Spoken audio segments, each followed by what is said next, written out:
I love getting applause when I haven't even done anything. Thank you very much.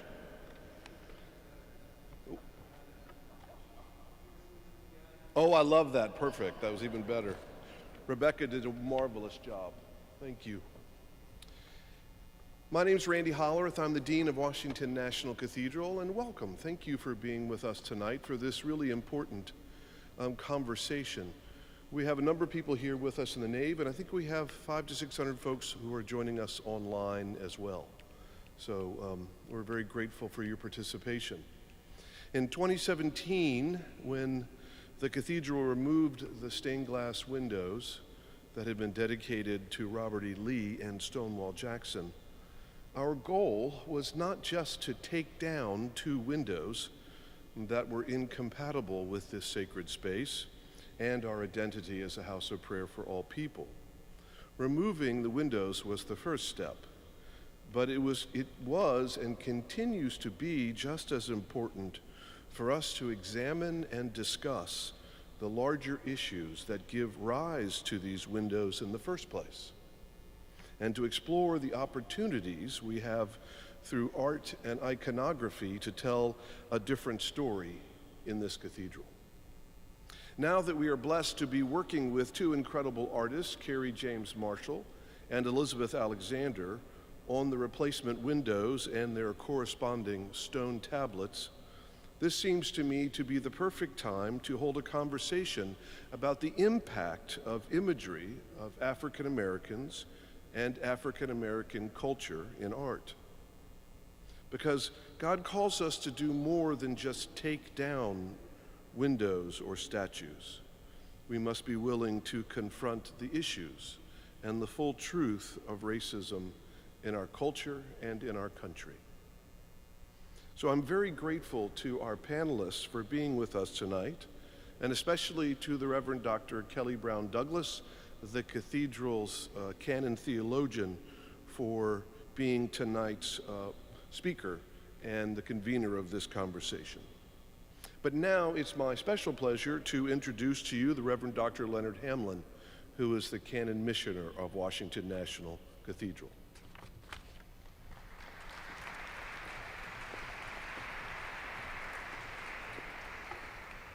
I'm grateful to join with the Dean and our colleagues to welcome each and every one who is present here on this evening, as well as joining us online. As our Dean has mentioned, this night gives us an opportunity to have conversation, to dialogue, and to raise issues that many of us will sometimes talk about when we're by ourselves in small groups with certain groups. But the challenge that we have is that we might be able to have discussion around issues that touch all of our lives, that we do recognize how we are connected and how we are building through our faith this beloved community. And so on tonight, we have this opportunity to delve a little bit deeper. This night and conversation is part of a series of conversations that, as our Dean has lifted, will be part of our installation of the new windows that are coming. That it will not be just messages that we look at, but themes that we will live, that we will pass on from generation to generation. And so we invite you tonight not only to listen, but to reflect, to remember, but also we've come on this evening that we might vision. That as we're standing really in 3 moments, we want to use the evening that we have, that we might wrestle with our past, our present, and our future. There are those who are coming behind us. And tonight, this conversation, we know, with the invited guests that we have, as well as our moderator, will stir up all thoughts that will be working within us. So we invite you to listen on this evening, and certainly invite you on your way out, for those who are here, to stop by our South Aisle Bay, to take a look at where the windows have been removed and where the new windows will be going in. So on this evening, we will begin this evening certainly with an opening, really, presentation by our moderator, the Reverend Canon Kelly Brown Douglas. She's a Canon Theologian at the Cathedral and Dean of the Episcopal Divinity School at Union Theological Seminary in New York City. Canon Douglas is a gifted leader and a voice in womanist theology, racial reconciliation, as well as social justice. It's a pleasure for me to be able to introduce her at all times, as well as she will lead us through on this evening. Following her presentation, she will be joined by our invited panelists. Kirk Savage. He is the William S. Dietrich II Professor in the Department of History of Art and Architecture at the University of Pittsburgh. Dr. Savage has written about public monuments and public art for more than 30 years. He is also joined by, and we're grateful to have on this evening, Kevin Young, who is the Andrew W. Mellon Director of the Smithsonian's National Museum of African American History and Culture.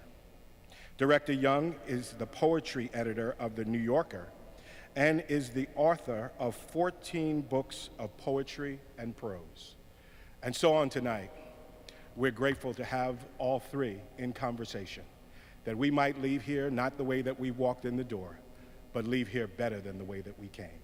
So I ask and invite you on this evening, won't you welcome our Canon Theologian, Canon Kelly Brown Douglas.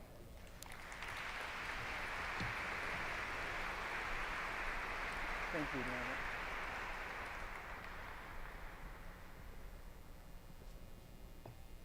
Thank you, Leonard, and thank you, Dean Hollerith, and thank all of you for being here, and let me join my voice in welcoming you to this conversation tonight, Beyond Black and White, African American Art and Iconography. The purpose of art, literary artist and social critic James Baldwin tells us, is to lay bare the questions that have been hidden by the answers. These words are in fact prescient for us this evening, for they speak to the journey that brings us to this night, as well as perhaps speaking to the conversation we will engage in on this evening. But first, how did we get here?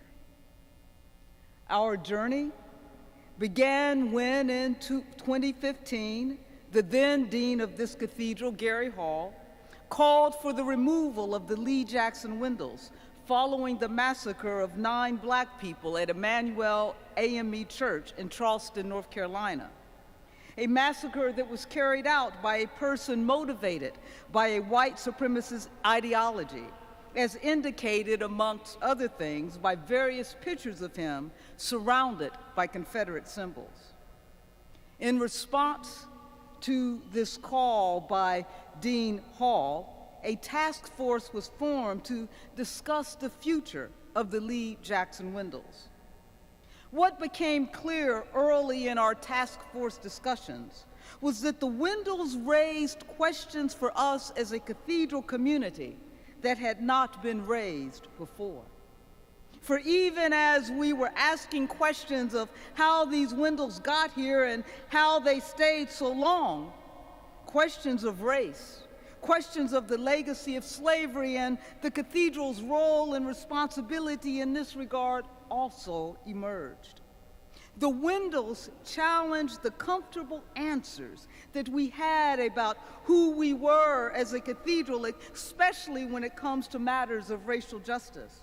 The answers that we had for far too long hidden behind, protecting us from the uncomfortable stories of ourselves and the stories of the culture we perpetuated, if not protected, as evinced by the Jackson Lee windows and how long they had comfortably stayed here.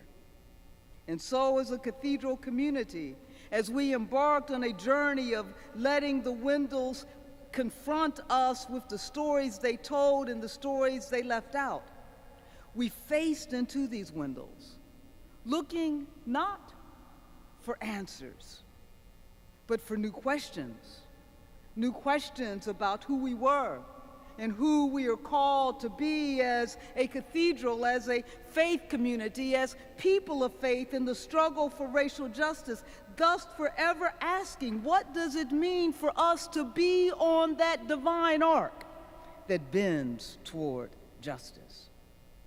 Indeed, it is through questions, not self-assured answers, that we can encounter new perspectives, that we can expand and broaden our view of history, that we can indeed expand our vision for what is possible.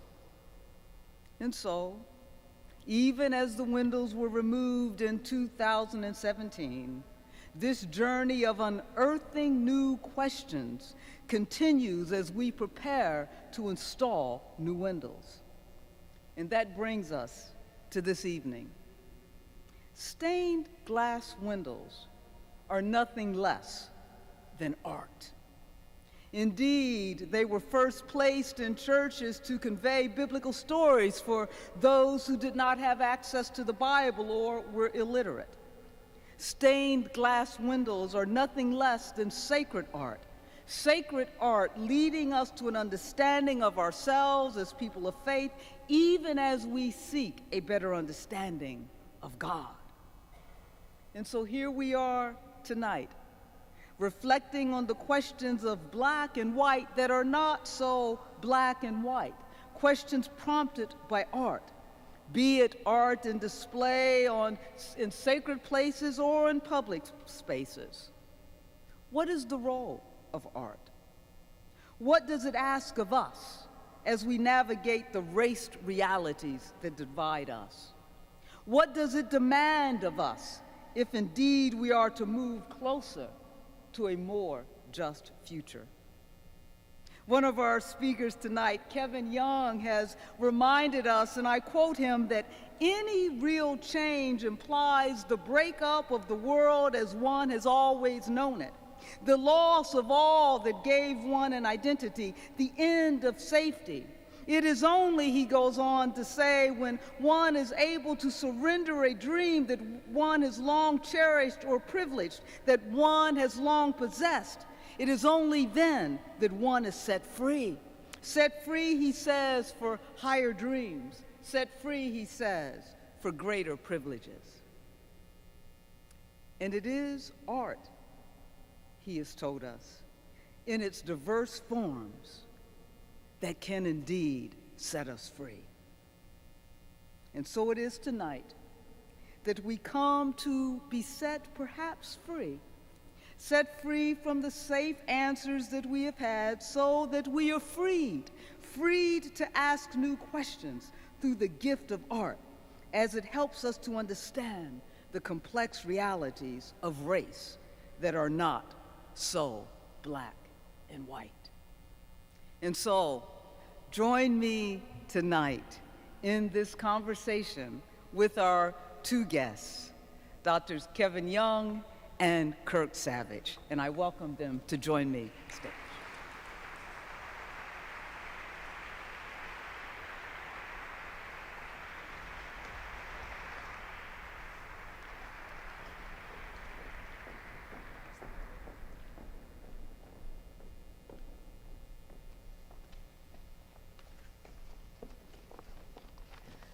Well, thank you for joining me in this conversation, both of you.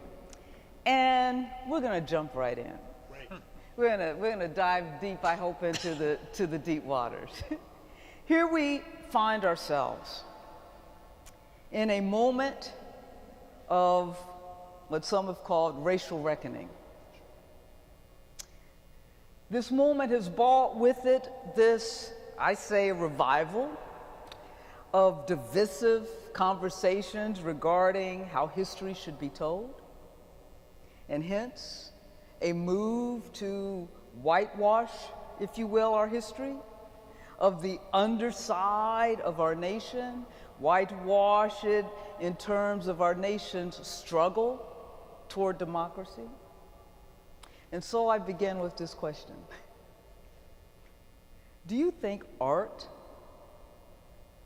is uniquely suited to respond to this moment?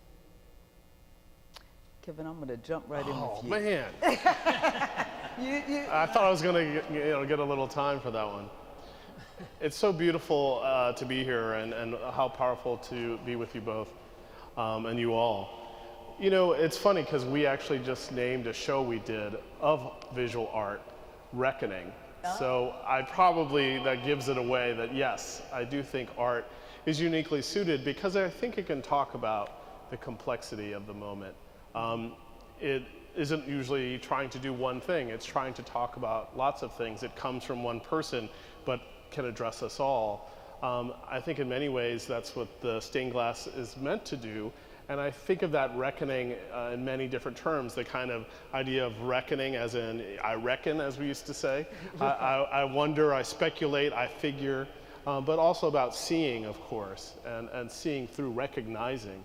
And I think of the windows, which we were honored to have in a show that we recently had at the museum, the window that was removed. Were so powerful to think of it in the context in our museum of Reconstruction, another kind of reckoning that, as we say, is still with us. Reconstruction is a process and not just a period, and that process is still ongoing.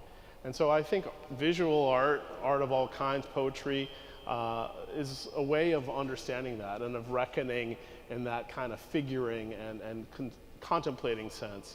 And it's so important, I think, to give us words, to give us images that remind us of both our humanity, but also of the past, the present, and the future, and how those all combine in one piece. You know, when you see a piece of art, I think it can do all at once, but, you know, that's well, I'm going to get back to this thing of reckoning, but I want to stick with this historical theme for a moment, and how art can help us perhaps reckon with history. And so, Kirk, I'm going to pick on you for a moment, because when you speak of art, especially in the form of monuments and the role they play on the public square in terms of historical memory, you have said this. You have said that public art has an important role to play in remediating the heroic landscape and repairing its wounds.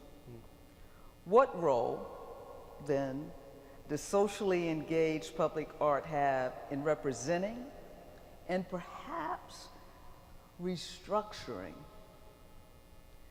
the American experience, reckoning with this? Well, that's a fantastic question, and as I was sitting here listening to your wonderful remarks, I was thinking that so much of my work has been about what I would call the failure of art, right? I mean, has been about, I wrote about the moment of emancipation, the beginning of Reconstruction, and the failure. This was a kind of almost like a once in a lifetime opportunity for those artists, but kind of a once in a century opportunity to try to imagine an interracial nation, and artists, for a whole bunch of reasons, were not able to meet that challenge. So there is art that fails to meet the challenge, or that also merely gives us the comfortable answers that Baldwin was talking about, right? So there's art that falls into those categories, but I think with the unique role that art has to play today is partly artists can also speak to the art of the past, right? So they can speak to, that is exactly what is happening here, which is so wonderful. Carrie James Marshall, in a sense, is speaking to that art that has been removed, and so artists, I think, are uniquely situated to sort of understand the failures of imagination, because their that is their job, that's their remit, right? Imagination of a new reality, and they know how hard that is, right? Because they do it, and since you're a poet, you understand that, right? But I think they're in a position to both empathize with failure, but also to undo and really respond and undo to some of the failures, the artistic failures and representational failures of the past, which we are reckoning with now. So, listening to both of you leads me to want to say this, that art isn't neutral, regardless of the form of the art, but we're talking about visual art in particular now, so that it's not, it tells a story, even if the story is about the failure, as you say, of an artist to expand our moral imagination or to expand our vision. It's still telling a story, right? And so how can we come to understand art in terms of the story that it tells, that it is about, and you've written about this so well as you, Kevin, that art isn't there simply to paint a beautiful picture, but it draws people in, it's to draw people in even as it opens people up.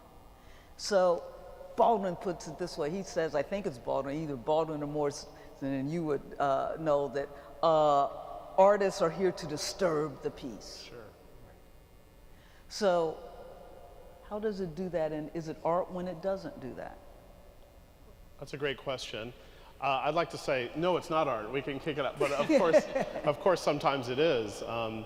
And our views of art change, but I tend to think of Lucille Clifton, who I think of a lot, the great poet, and she used to say, poetry is meant to comfort the afflicted and afflict the comfortable. Yes. And that kind of power, I think, is really located in other kinds of art, but I think poetry has a particular role to play in that. All you need to write a poem is a voice. You don't even need a pencil, but maybe that too. And so that is a really powerful reminder. And as you were talking, I was thinking about removal and this idea of removal, and that there are other kinds of removal that are perhaps more pernicious and longer standing, of course, in what you're talking about. It wasn't just failures of art, it was also the removal or the dismissal of large swaths of peoples, of the art they created. And so this current moment, which I would say is also not just a reckoning, but a renaissance in Black art, is a way to is a corrective in many ways. It's addressing large swaths of time that didn't acclaim Black artists who were acclaimable, let's say. I also have written about this in a book called The Gray Album, where I was trying to understand ways to see what isn't there, because that's sometimes what we have to do in Black archives and even in museums. And one of the great things about the museum is it's actually proven that if you build it, the archive will come to you, the collections will come from the people who kept work safe for generations. They kept those artifacts that the world sought to tell them wasn't important, wasn't worth anything. Now it's worth quite a lot, often. And what's beautiful about that to me is the way that we are able to steward that material into the future. So I don't just think about the art, I think about the artifact and the ways that that's how we often sense our value or place value. Oh, it's in a museum. A quick case in point, I came off the elevator, I remember the first time I was in the museum with my son, and I saw this in a case, a beautiful glass case, the aluminum pot that my grandmother cooked all those great meals in. And I thought, you know, suddenly it's art, suddenly it's an artifact, and I thought, that's home for me. And I think that's the question we're kind of wrestling with, is how do people see themselves and how do they see each other in these sacred spaces? And I think it's really important to make that connection and bring in material that might have been discarded or thought unimportant, but we're raising it up and saying this is important. And it's a way of fighting that kind of removal or censorship, or however you want to think of it. Let's go ahead, Kurt. Seemed Yeah, like you and wanted to jump in. I just wanted to follow up on it because I think, you know, it's a great point that what you pointed out, you know, that a certain group of artists failed, a group of established artists at that moment in time failed to imagine this new interracial reality, but that doesn't mean that there weren't other people who were in fact imagining it. That's right. There was Black art and literature and activism all along, but it was never given a place in the public square, right? So it wasn't given a place in the cathedral here, it wasn't given a place in the, you know, in the public square and public monuments. And so that gets to an issue of, you know, that's about empowerment, right? It's about empowering people who had been unrecognized and unvalued, but whose work could have led the way had they been given the opportunity, right? No, that's right. That's right. It reminds me of Kerry James Marshall, who of course is doing the new windows for us. He said that he resolved to devote himself, right, to creating a new disruptive art history that would insert, and he said, big time, the absent black figure into the tradition of Western art. He wanted to make the presence of black people in black culture indispensable. So that leads to a couple of questions.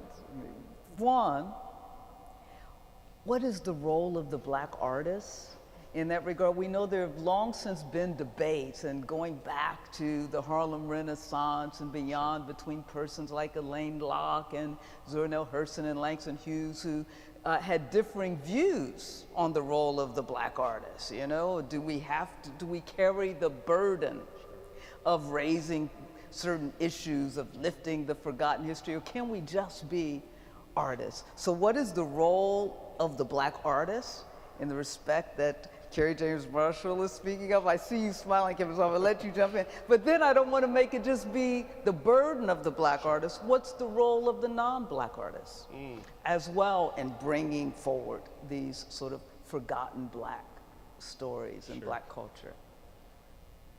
I see you're asking the tough ones tonight, so I like it. I think the role of the black artist is, you know, decided by the black artist and sometimes by each individual black artist. But I do think Langston Hughes was onto something where he said, we know we are beautiful and ugly too. And, you know, he talks about in the A Negro Artist in the Racial Mountain, his famous manifesto from 1926, about this kind of conflict and the desire. He's sort of making fun of County Cullen, signifying, as we say, saying I met a poet who said he didn't want to be a black poet, which I understood to mean he didn't want to be black, you know, and so he's kind of dissing him, but he's also trying to understand, how can I be my full self at all times? And I think that's very important for any artist. You know, if you're gonna be able to make the art you need to make, which you don't get to pick, you know. No one, for instance, I've written a number of elegies. No one wants to write an elegy. You get, you know, forced to write one. You get moved to. And I think those kinds of demands, that poetry I like to think of necessity, is one that I think we carry a lot. And having edited anthologies of black poetry and thought about the tradition a lot, you see some commonalities and some needs to write about the wholeness, whether it's boredom or desire or you know, faith or the afterlife or this life, you know, all of these things mixed up, and sometimes poem to poem. You know, it's a little like blues singers who would sing the blues on Saturday and then Sunday sing gospel, you know, and I think those traditions are intertwined in the black art tradition. And so, you know, there are black artists who do their art, whatever it may be, and then they're accused of not being black enough. And dismissed again as artists, even when they're dismissed. This is catch-22, right? Dismissed because they do tell the black story through whatever their art form is. How does one navigate? You know, I think some of these questions, I think people have wrestled with enough that they're now making art about sort of what they dreamt last night. But I think someone like County Cullen, it's true that he thought about faith, he wrestled with these kinds of questions, and as Elaine Locke said, his most interesting art, or maybe it's James Wilder Johnson said, his most interesting art, even though he might have said he didn't want to write about race, was actually about race. It was about race. Yeah, so it's a complicated question. I think each artist addresses it in different ways, and one of the things I like in some of the shows we've done and all the cultural expressions we feature are the ways that there's no one strategy. And in fact, what's great is seeing that breadth of strategy of response. Some do it with form, some do it with organic forms they make up. Just thinking of the music part of the museum helps you understand, well, we needed every single one of those instruments. We needed all those voices. And I think it's the chorus of voices that help us define what Black art is. It isn't just one artist. It's that chorus, and sometimes it's a conflict, sometimes it's a cutting contest, but it's always an ongoing conversation about refining and thinking about it. Now there's themes I think that come up, including history and faith or non-faith, all these kinds of questions of understanding oneself. And freedom is one of those big things, and one of the freedoms artists are fighting for is the freedom to make whatever art they wish. Right, and that chorus reminds us that the Black community isn't monolithic, right? And the Black experience isn't monolithic. But keeping this binary of black and white, so Kirk, I'm gonna put you on the other side of this binary. So we know the burden, an often unfair burden that becomes a catch-22 of the Black artist. And the Black artist, the expectation that Black art must engage intentionally race. And I think unintentionally art does. But what's the burden or responsibility of the white artist? Well, I guess I might respond with a question, which is, doesn't the white artist have an equal burden to deal with race, right? Yeah. And when you look at, the imagery, the stock imagery of American history, some of which is in this cathedral, Lincoln with the kneeling enslaved people, which is in the Freedom Window. When you look at that kind of, so why don't white artists have an equal burden to interrogate the history that is their legacy and to change that history, which is a history about race and race relations? Isn't that their job also? And I would, so of course, it's a rhetorical question. Because I think the answer, of course, is yes. Not that every, person of European descent needs to take on the history of Reconstruction, let's say, or whatever, but has to be aware of the ways in which their privilege has been, created by historical circumstances, and that is probably part of, ultimately, in some way, about the art that they produce, right? If they're not thinking about it, if it's not conscious, if they're not making, questioning that, then they're probably just giving us those comfortable answers that Baldwin, that you was talking about. So what become? Yeah. Episcopalians don't say amen, but we'll get an amen to that. That was just your amen. But as you say that leads us back to this question of art on the public square, right? And its special responsibility, and leads us back in particular to most of the art that we have seen on the public square has been in the form of monuments, right? And you've been very clear, Kirk, that monuments are not innocent. They tell a story, and as they tell a story, they are shaping people's consciousness, they're shaping knowledge and our understanding of history. And so we've gone through this period of removing monuments. How do we make decisions regarding, be they monuments or other forms of art, make decisions as to where it belongs? Does it belong in the public square? Does it belong in a museum?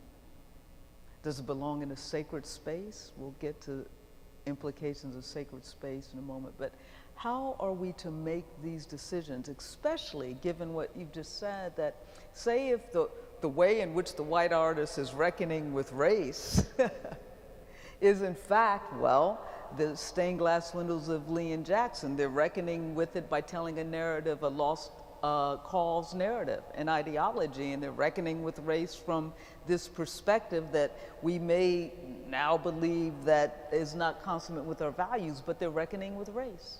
And we're saying, but you can't do that.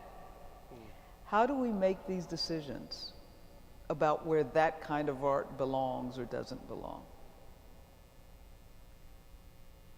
Yes, so that is a very tough question, and one that's been preoccupying me and also organizations that I work with, like Monument Lab, which is brought in to actually to consult with municipalities or universities and other places that are wrestling with these questions, right? And so. First of all, I just want to say that this conversation and the series of conversations that you are doing, I think, is a great model for the world about an initial step in how we go about doing this. I have, there are so many examples. It's the most common, most commonly what happens is monuments are taken down. Usually it's because it's politically embarrassing, for whoever's, in control of the city, whatever, and there's no conversation about it, right? There's no conversation about the void that is left there. Most of the time I'm perfectly happy to have them gone, right? But there is a void there, and there is a topic to be considered and to be talked through. At Monument Lab, one of the answers that we typically give in this is that there does need to be conversation, and that it should be the conversations should empower and activate those groups that have not had a stake in the public square so far, the groups that were excluded from the public, who never had any voice in the decisions to erect these monuments in the first place, right? Which is why they were erected, because the groups most harmed by them had no voice in the process. So we talk about empowering activists. The activists in the community have been working on these issues for a long time already, artists and others, and giving them students, and giving all of these groups a very important place at the table if there is a decision to be made, rather than it being made in a back room or by one guy, right? So so that's why I'm so honored to be here. One of the reasons I'm so honored to be here is that we are engaging in just the kind of conversation I think we should be. Kevin, you're a curator of a museum. How do we make decisions as to where certain art belongs? Well, as the director, I think a lot about context. And I think context and recontextualization really helps. Having the glass in the museum, and specifically in the show about Reconstruction and its legacies. It was called Make Good the Promises. It just ended in August. But for a year, people came through and told us their experience of seeing the window and seeing that legacy section that we had. And in that legacy section, there was material related to the 13th, 14th, and 15th Amendments. There was Stacey Abrams' blue dress. There was the rig Bree Newsom used to climb the flagpole and take down the flag. But then there was also Trayvon Martin's last effects. And I think about this when you think about sacred spaces. And to see up close, the hoodie with holes in it, to see the Skittles uneaten, is to see, confront history and recent history that we can also date back, and that somehow is circulating and helps make understood the window and its legacies, which are complicated, but also certainly not without, some difficult conversations, but also some violent actions that feel like they're related to some of the followers of that. And so I think there was a really complicated, beautiful moment that people had in a space that, we decided pretty early shouldn't have pictures. This was a place of contemplation that people really responded in kind, and right after that, we had a beautiful part where we asked a question, how would you reconstruct America? And people, I think we got 12,000 responses where people sat down and wrote that. I think that's a rich part of that conversation you're talking about that needs to happen. That's why, to me, a museum or a place that thinks about it in a sophisticated, complicated, coordinated context is really important, because it provides a place for not just the objects to land and speak to each other, but people to do that. And you would see people connect in this space, and to me, one of the beautiful things about the museum is the ways that people see themselves and then see each other. And the window, I had conversations there with people who didn't necessarily know I was the director. And I think that was a really moving space. And I think that's the thing we're trying to do, is help people understand that context. Because the public square can also get loud. It can get a little bit unclear for us. And we're part of that public square, I think, being right on the mall. We're part of that conversation, but we're also in this house that has created something welcoming for all people. We have a really diverse group of visitors, and I see them really wrestle with these questions in real time. And it's really important to have that. Yes, go ahead. I just wanted to second that I had the good fortune of being able to see that exhibition back in April, and it was amazing to see the window in that context. And as an art historian, I know I'm very much attuned theoretically to how context is everything. Mm-hmm. Right. But when you actually see it and experience it, it's just sort of overwhelming, the way in which the meaning of that window changed in this other context, and being able to draw a line between that window and Trayvon Martin and understand the connection between the two. And so I think that is, that's an amazingly powerful thing, and I think we should see more of that. There's going to be an exhibition, just to put in a little bit of a plug, but there's going to be an exhibition in Los Angeles of a lot of decommissioned Confederate memorials, all being put in the same giant space with artwork commissioned from contemporary, mostly artists of color who are responding. And so again, that'll be an amazing experience to see a totally different context for all of these, Lee, Jackson, segregationists, all kinds of people, tumbled together with contemporary art.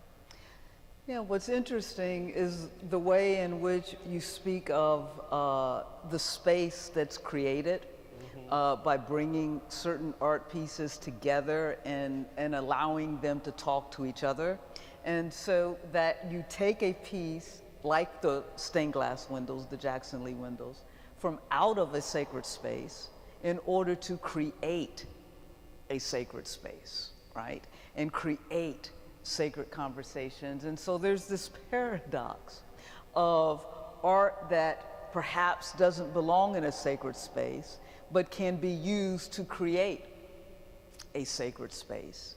And then what becomes the meaning, how the meaning changes when that very art is placed in a sacred space. So that I think of something like the Lee Jackson windows and have them placed in a sacred space. Sacred art and sacred spaces suggest something not only about the people, but it suggests something about the sacred, about God, right?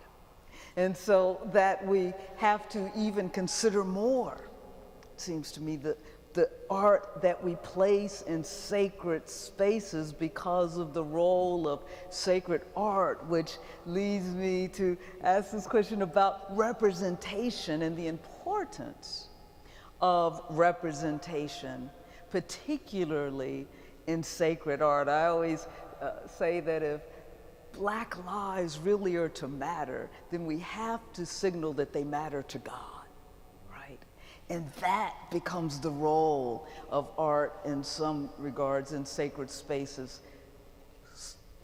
Speak to that. I can't follow that. I mean, that's incredible. That was incredible, and I think there's a lot to say. What I would add is about community, because I think that's the other word I would bring to this, which is it isn't just context that we create in the museum, it's also community. And some of it is fleeting or something we build in the museum that, you know, I hope people carry with them, and I see it happen. But it's also, you know, this kind of change that community can bring. And you see people bring their membership cards and take pictures of themselves outside, but then they are lining up to see Emmett Till's casket, Right. which we have, and is another one of the sacred spaces in the museum. You can't take pictures, it's very reverent, but it's also a reminder of how history, and that history of Till led to Rosa Parks' activism in many ways. And so how do we kind of understand that community that came together around this killed child, you know? And when I lined up to see it, I was with my son who was the same age as Till was. And I thought, here we are, not even reenacting, doing the same thing that those people did in Chicago, lined up to see what they did to Mamie Till Mowgli's son, you know? And I think that's such a powerful reminder of what community can do, that it can uplift us even in these tough moments, but also that we have a need to create that. And there's something, to me at least, sacred about that process. There's something about us joining our voices, our eyes, our hands together. And that's the kind of thing that used to happen in my church growing up, that really reminded us of, it both reminded us of the outside world and helped us forget it for a moment. And there's something about that connection that I think is really ongoing and necessary. And it really helps go beyond just context of history, but that community that flows in and out of the museum and brings a little bit of the museum with them wherever they go.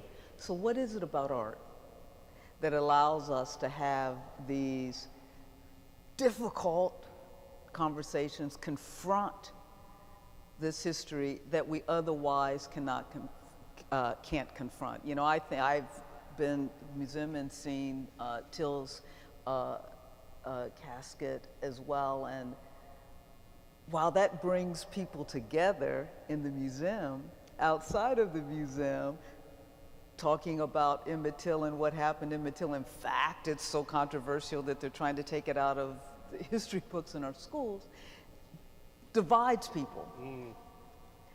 Yet something about art brings people together over the very conversation, having the very conversations they can't have unless they're having it in relationship to art. What is it about art that allows for those difficult conversations?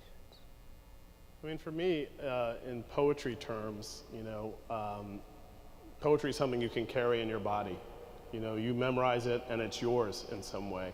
You might not have written it, you might have heard it once, you might even be reading it slightly different than the poet. In fact, you must be, but you are that conductor of that score. You are the person carrying that with you.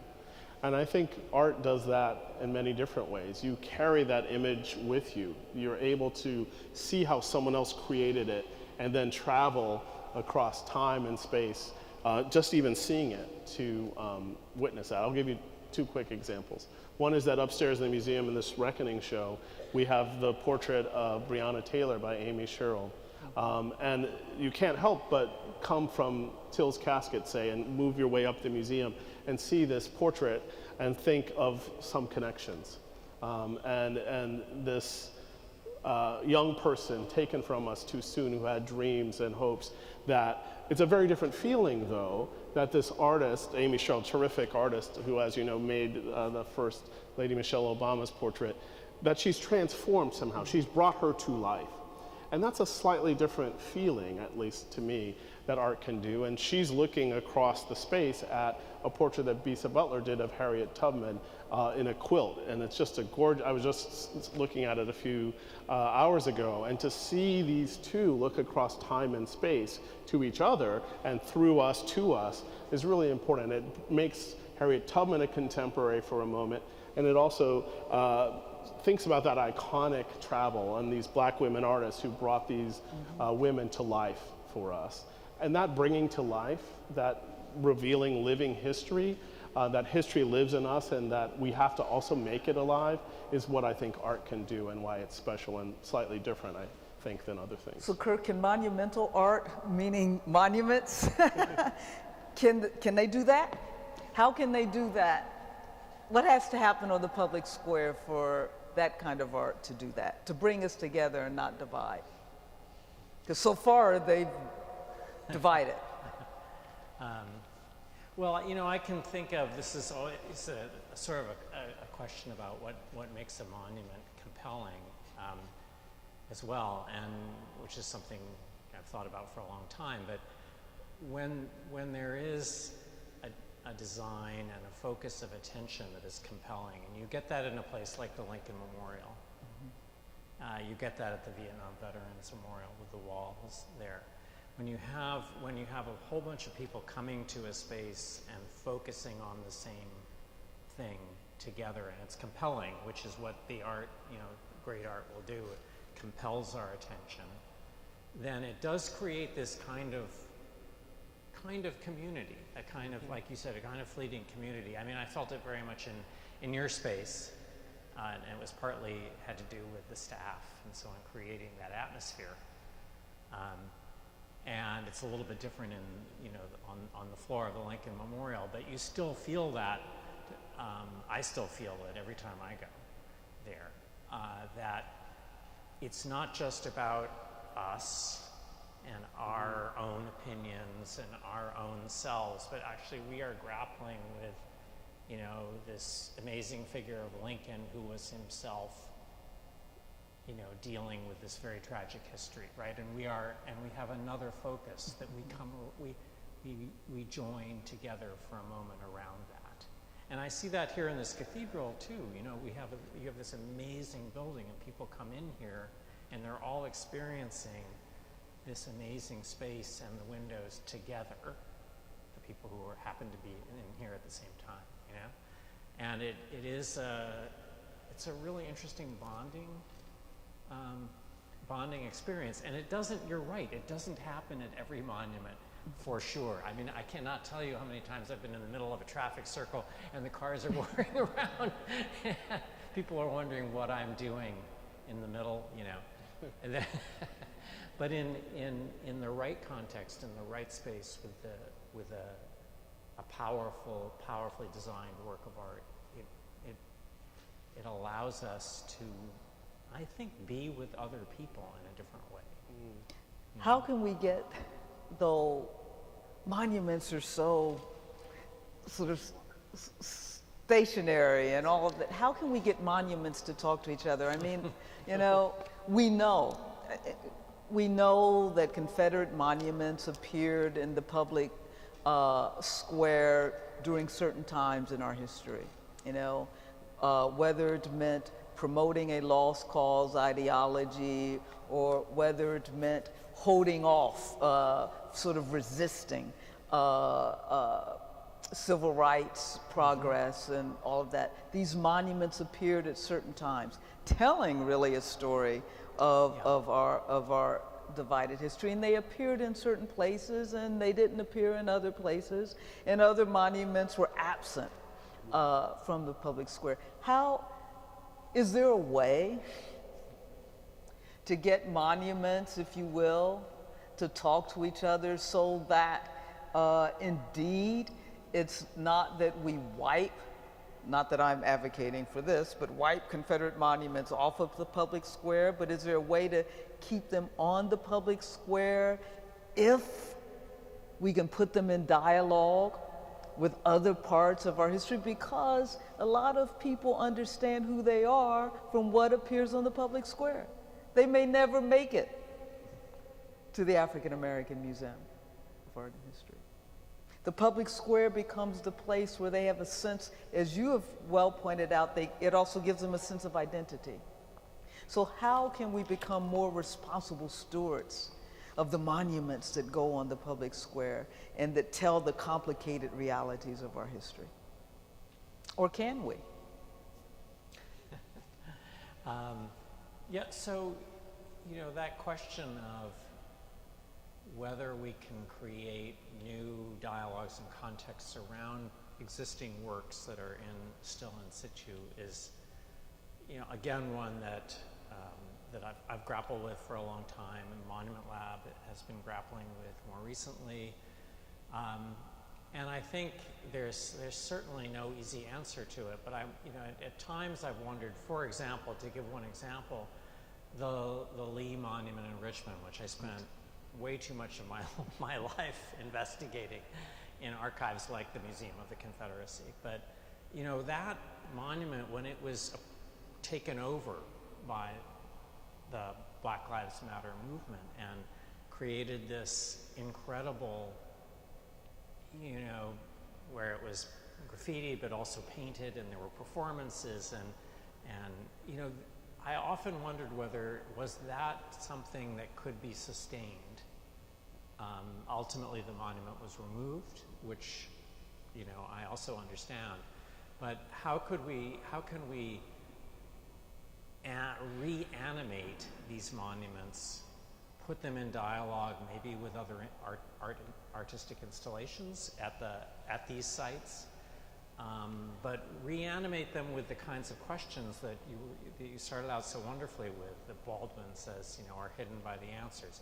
How can we do that? Sometimes it seems to me we might be able to do that more effectively with the monuments in place, but it requires a huge amount of intentionality, which is often lacking. Like what you have at your museum is you have this amazing, staff with all these minds that are thinking intentionally about how to display the artifacts and what kinds of dialogues to make within the museum across, like that wonderful story you just told now about the two portraits.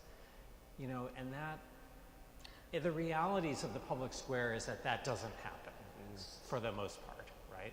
It could, but it's an opportunity that is missed over and over and over again.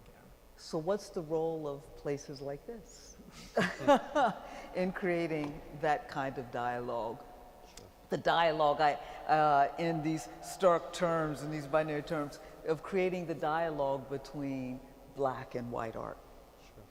What's the role of a cathedral? Well, I was thinking when you were talking about the role of memorials or memory, which are slightly different often. And I think of, say, in 2020, the George Floyd Memorial that grew up there, which was so beautiful, murals and images, and people would bring things, including their goodwill in themselves and a wish for change. And I think that's sort of what we have to capture, to me. We often are collecting that material.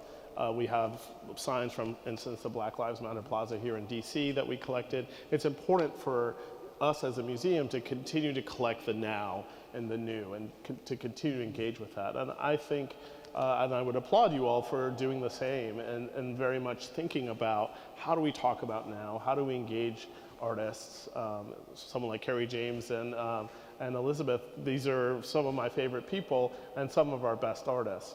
Why not have them here? And so I think that engagement and staying engaged rather than closing the doors, which I think many museums did, historically speaking, is important. How do you open your doors to the present and not become, dare I say, a mausoleum, and someplace that is only showing stuff that doesn't feel alive to people, but instead you're activating it.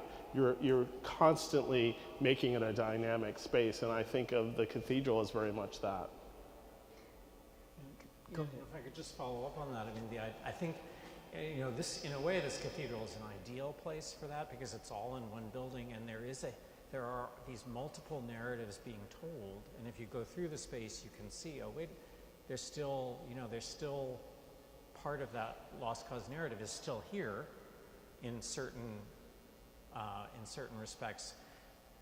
So you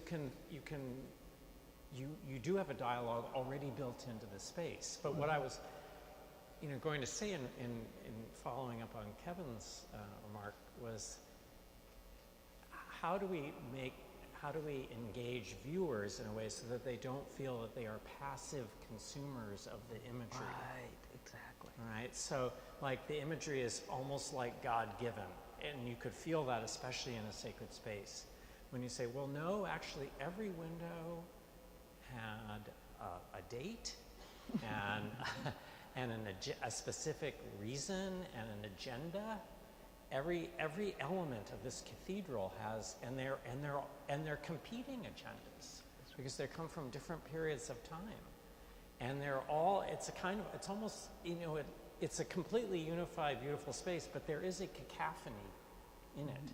And how to get, viewers to really grapple with that, to say, hey, wait a minute, I have the power here to bring my own experience and my own thoughts to this interpretation and ask questions about, why is this window here? Why is there a Lincoln with two kneeling enslaved people? That's right. Why is that why did that happen here? Who did that? When? Right. Right? Right. That's exactly right. And so I think there are ways. A lot of us, obviously I'm an educator, and I'm trying to do that in my classroom. But there are ways that we can think about trying to animate viewers to give them permission to do that. Everybody has the ability to do it, but do they feel empowered to do it? Yeah, no, I like this thing of the intentionality of engaging with that which is here, in raising these questions about the Lincoln statue, particularly as Frederick Douglass raised questions about a similar statue, right, here in D.C., and with the kneeling slaves. So let me ask you this. Kevin looks at me so with I know such, you got the tough questions no, such suspect eyes. No, as we are coming toward time for questions for the audience, I want to ask this last question. We are in, yes, a time perhaps of reckoning, if not of wrecking, right? Can art save us from this moment, get us out of this moment? If so, how, what, who? I really want to say yes. So I'm going to say yes. I think that one of the dangers, of course, is that people are, some places, saying this art shouldn't be read or seen or exist. It's not enough to say, hey, that's not my favorite, let's not put it on the syllabus. It's different to say, no one can read this possibly. And censorship is one of those things I don't have much room for, And so I think what's really important is I think sometimes about the ways the museum has to tell the unvarnished truth. John Hope Franklin said that to us as part of our charge. And I think the people who came, the black veterans who first petitioned for this monument on the mall they asked for and petitioned for in 1915, 50 years after the end of the Civil War, it took 100 years to get the museum up. And so, of course, we have to tell the full story of how we got here. And it's a complicated story, but I also think it's a beautiful one. There's a reason the museum rises up and ends with these cultural expressions that I think help us remember that all along there were these forms of resistance. In the history galleries even, you see how there are these regional differences in slavery and then also a rebellion that accompanied it. That's not an accident, not just from our lovely historians and curators creating it, but also because that's how the enslaved fought and resisted.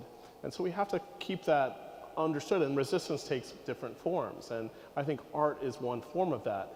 I say in the introduction to the African American poetry anthology I did, just by sitting down and writing, whatever it was an act of protest for African American poets, since reading and writing was banned and outlawed. And so to ban books later, it's really troubling to me because it goes back to a notion of what you can or can't read, or that you can or can't read at all, that it's punishable to be able to read. And so I think a lot about what Toni Morrison said, where she says the function of freedom is to free someone else. Is to free someone else. And that someone else is one of the things that art, I think, does too, is it helps free yourself and the rest will follow.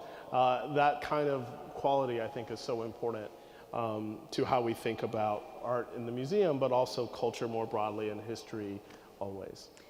Yeah, it just reminds me, your remarks, and you've said it, that black art in particular has often been a form of resistance in its varied forms, from the enslaved forward.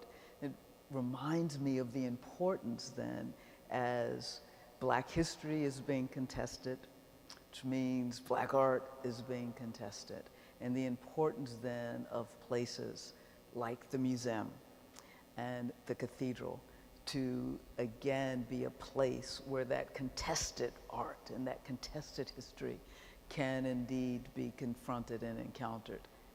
Kurt Kennard, save us. I was thinking and trying to answer that question, that I think if art is made to flourish, it can certainly help save us, but what we were talking about is what can each one of us do to create the conditions for a flourishing art? Because we can't rely on politicians or elected leaders. We can't, there are many on which we can't rely, or we can rely on them doing the wrong thing. But we still have agency, and there are ways in which we can create artistic cultures of resistance that allow this, which I think over the long term, I mean, I'm not saying, I'm not super optimistic maybe about the next couple of years, but over the long term can help save us.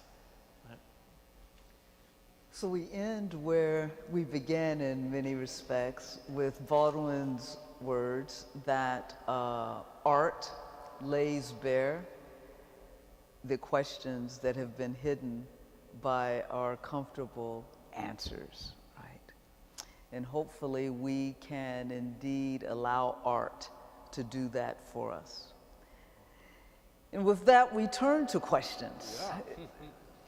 Margaret is there telling us it is time to engage the audience. Questions.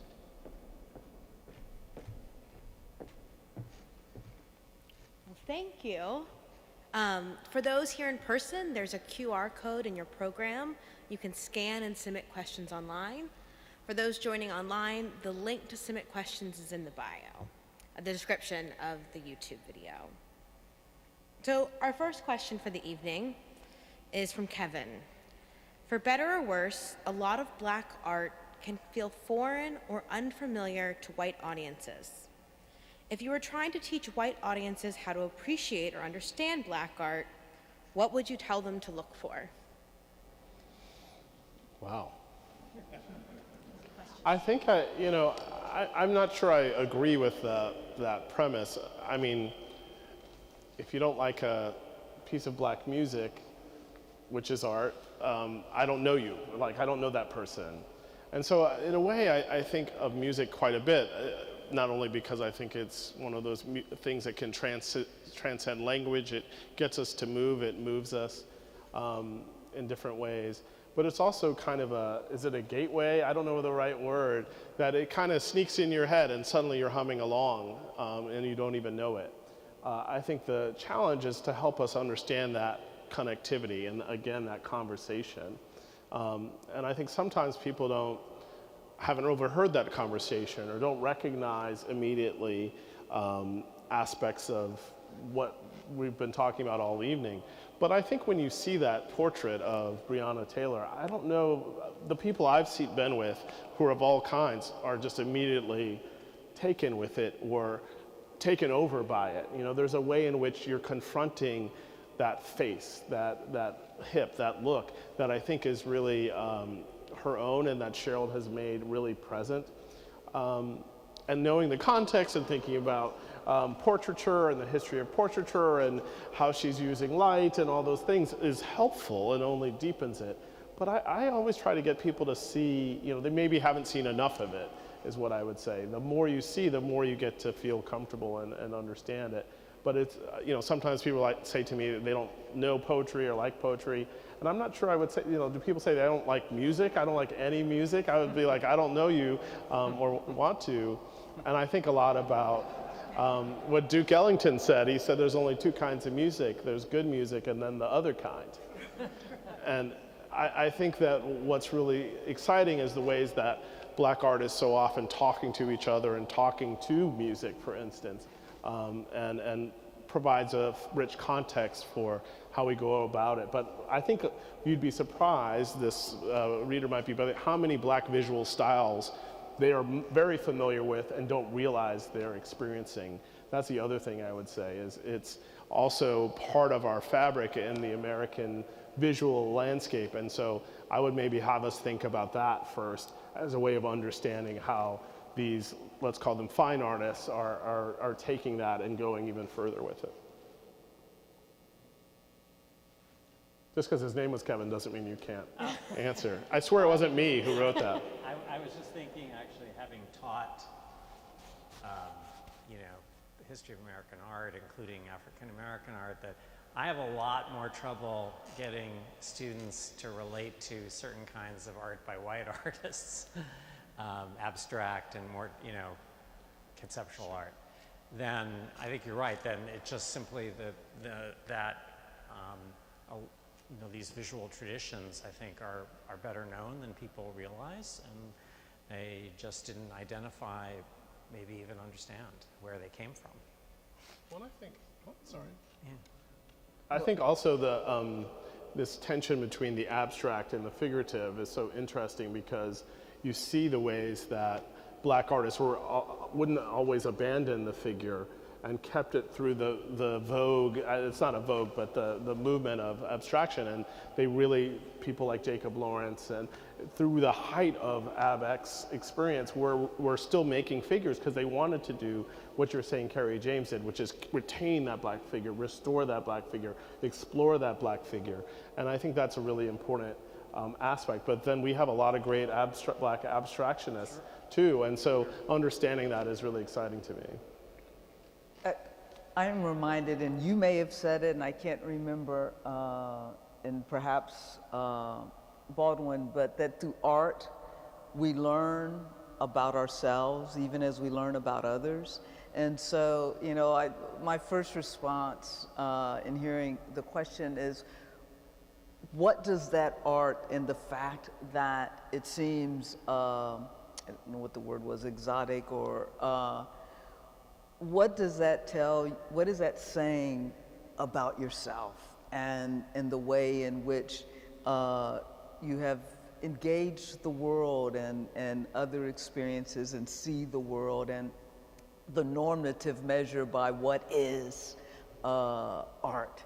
And so that we have to also have this conversation and allow art to put us in conversation with ourselves. What is it? Often we see a piece or read a piece and there's something that's disconcerting about it.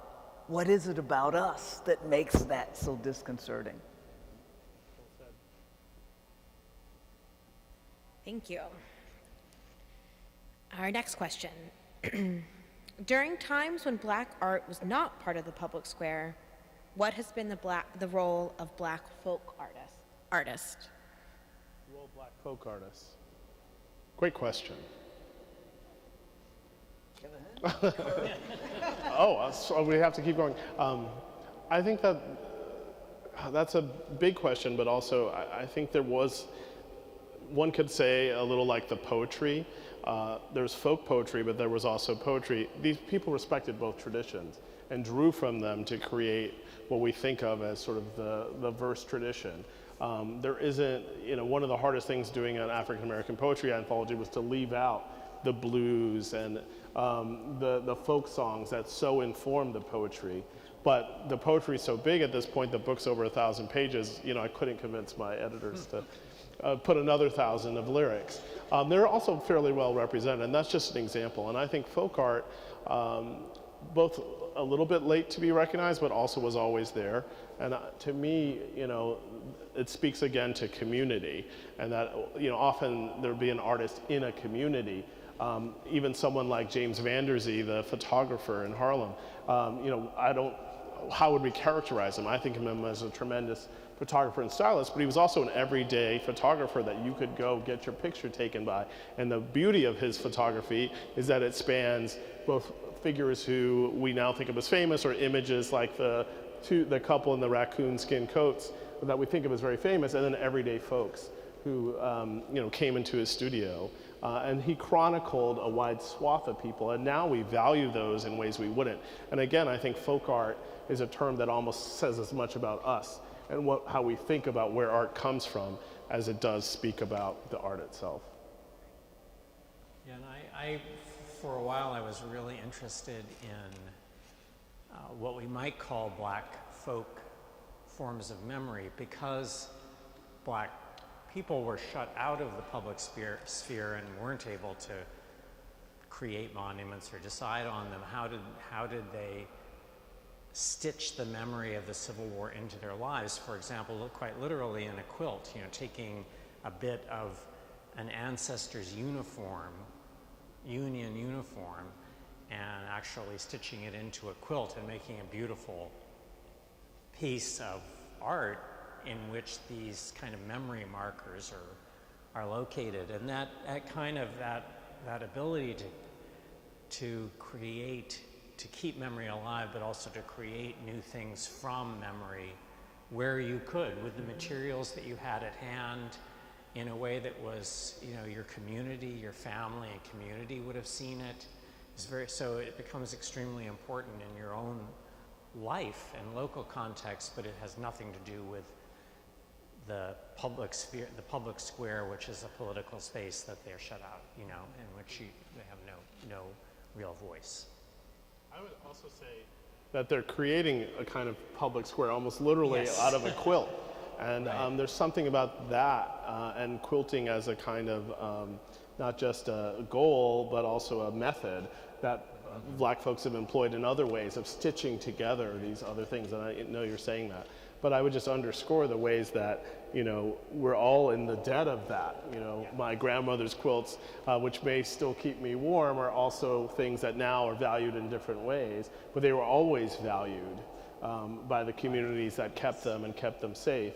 And against all odds and time, and in my grandmother's quilts case, unfortunately, our hungry dog who went after some of them.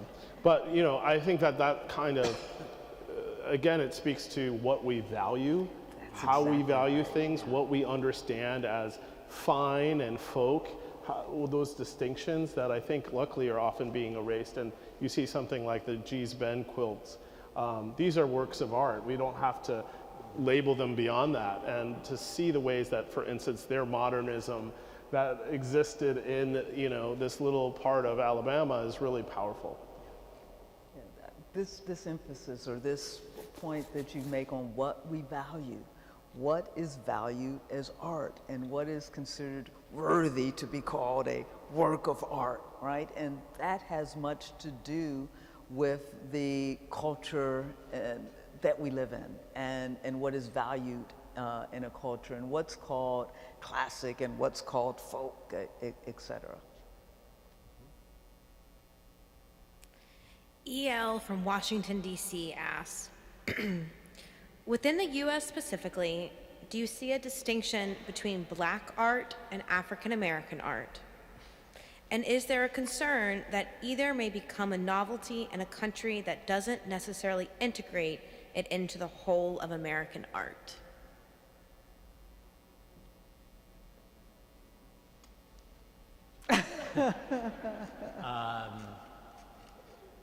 That's an interesting question for me personally and for my profession, I will say. And this is maybe a little bit of shop talk, but I think it's related to the question, is that we are now in the midst of hiring or attempting to hire, a senior person in African American or African diaspora art. And the terminology, Black studies versus African diaspora versus African American, there are different investments and in these different terms, and my profession is grappling with that. And one of the issues that I have, of course, is that what this does is to make American art sort of, American art is what is not African American or indigenous native art, you know, and this is a big problem, right? Because American art needs to be considered deeply about Black and indigenous people. It has to be at the core of, I mean, American art to me means nothing if those things aren't at the core of it. And yet at the same time, we also want people who are specifically, you know, have specific expertise and bring a specific experience to that, whether it's indigenous or Black art or, you know, immigrant art, whatever it happens to be.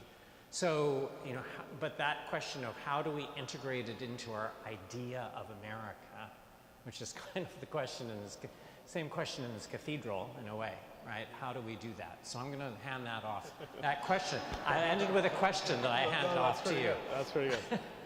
I would flip it around on its head and say, how could we separate out African American art? It isn't a question to me of how do we integrate it. It's already part of the fit and fabric and the flow of American life. And one of the things that I love about the museum is the ways it just helped redefine that for most people and help them understand how central the Black experience was to the American story.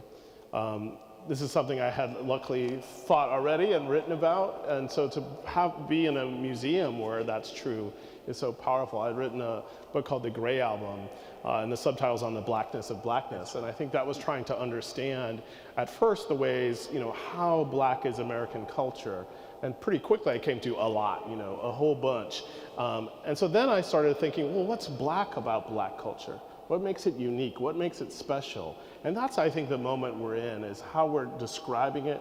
It's a little what you're saying. How do we talk about its essence and understand its commonalities, the qualities of it, its beauty, its willingness to talk about the ugly at times? I think that's very important to understanding both Black artists, African American artists, however you want to think about that tradition.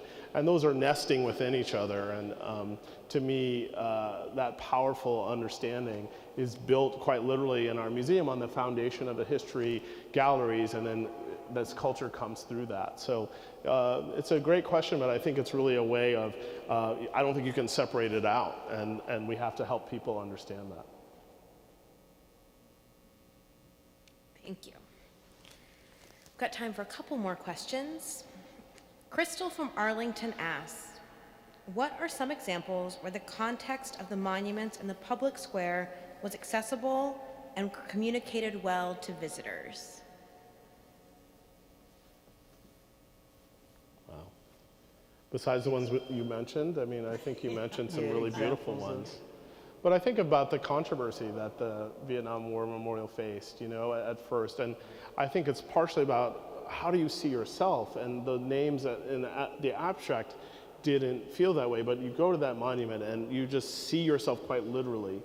And you see those names, and there's something about that now that's how we think about memory and remembering.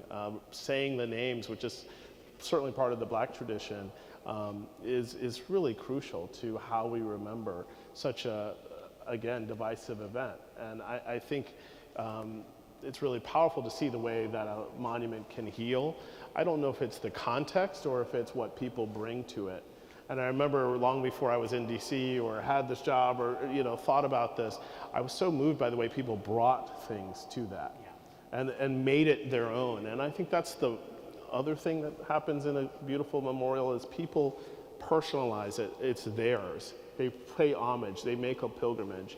And we find that in the museum. People are making pilgrimages to our spaces. And of course they do that here. And so I love that shared sense that we have and the fact that we were able to borrow the glass has been so special because I think it's a way of thinking of that. I think that we can all do better at those contexts, and you know that's what we're talking about tonight, is how do we continue to do it. And there's a role that public discourse plays in creating the narrative that surrounds these monuments, right? And so the Vietnam Memorial doesn't go up in a vacuum. and what is the discourse that surrounds that, that people bring with them to the viewing of that monument. And it becomes important for places like these, it seems to me, for a cathedral to help us create a particular kind of narrative and a particular kind of discourse that allows us to be confronted by the complex realities of our history without those complexities dividing us.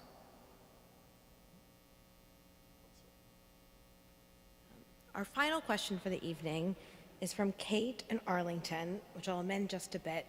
She asked, for Kevin, as a poet, what would you say to young people writing poetry to express their lived experience and to encourage them to keep writing in a world full of conflict?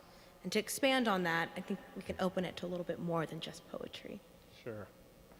What a great question. I mean, it's almost, the answer is almost in the question, which is keep writing, keep reading, keep doing that work. Don't let nobody turn you around, you know? And for me, I had just enough of a mix of kind of encouragement and a little bit of discouragement, not too much, you know, but that said, they don't know me, I'm gonna keep going. That I think really helped. I began writing about, really in earnest when I got to college and started thinking about my grandparents and how I'd never seen them in a poem, you know, and I don't even know if I thought this, it felt like a vocation, a calling. And so writing about what I knew and what I hadn't seen was really crucial to finding my voice, if you will, or finding out my subject, which you don't get to pick, you get given. So, you know, here I am trying to write about that. And the challenge I had, what I felt, was trying to match the beauty and the wonder and the complications of life in the rural South and the segregated South of my parents. How do I write about that? You know, but I would ask it a different way. How could I not? You know, I had to write about these things. And I hope that the loved ones or whoever they're asking either for or maybe for themselves understands that you have to have that way of thinking about the necessity of what you're writing, that we need your voices, we need more voices, and you should keep writing, you should keep reading, and you know, attending events is, you know, we can do it a little easier even now. From a click of a button, you can listen to other poets read and what they're up to, but obviously that's true of other artworks as well. It's an exciting time, and we've spent a lot to try to get outside the walls of the museum, even with things like the Searchable Museum project we have. So, you know, poke around, look and see, and keep at it. Kirk, did you want to? Yes, I just wanted to emphasize persistence. And, you know, as somebody, you know, who was writing about public monuments before just about anybody was interested in them, I was about the only person interested in them at the time. Certainly none of my advisors were at the time. But that feeling that necessity, you know, and persisting in it. And I wanted to also say that, you know, we as non-artists have that same responsibility to persist. I think that's a lot of what you've been talking about as well. We need to be reading the work, this urgent work that's being written. You know, we need to read it, and we need to confront this imagery and think about it. You know, take responsibility for thinking about it, and that all requires persistence, you know, not just sitting with the comfortable answers to get back to that again. So I just wanted to second that because I think that, yeah. So I think Margaret is letting us know that we have come to the end of this evening, and I hope that this evening and this conversation has really not left you with answers, but has instead inspired you with new questions to let go of your comfortable answers. I know it has been that way for me, and I thank both Kevin Young and Kirk Savage for not only their time with us this evening in this conversation, but for your work. And your work, I think, can help take us to the place not only that we want to be, but that we need to be in this discussion of black and white that's not so black and white. Thank you. Thank you. Thanks, everyone.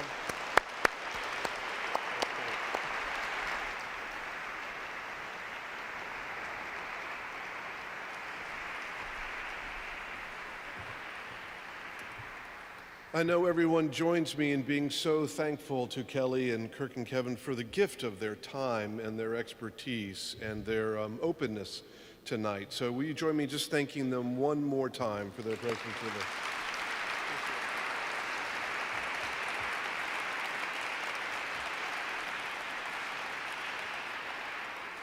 And I want to thank all of you for being here tonight, because it is really all of us together paying attention to these issues and thinking about these things and trying to grow and learn and further the conversation that makes the difference. So thank you for your witness by just being here with us. Now may the Lord bless you and keep you. May the Lord make his face to shine upon you and be gracious unto you. May the Lord lift up his countenance upon you and grant you peace. And the blessing of God Almighty, the Father, and the Son, and the Holy Spirit be amongst you and remain with you this night and always. Thank you.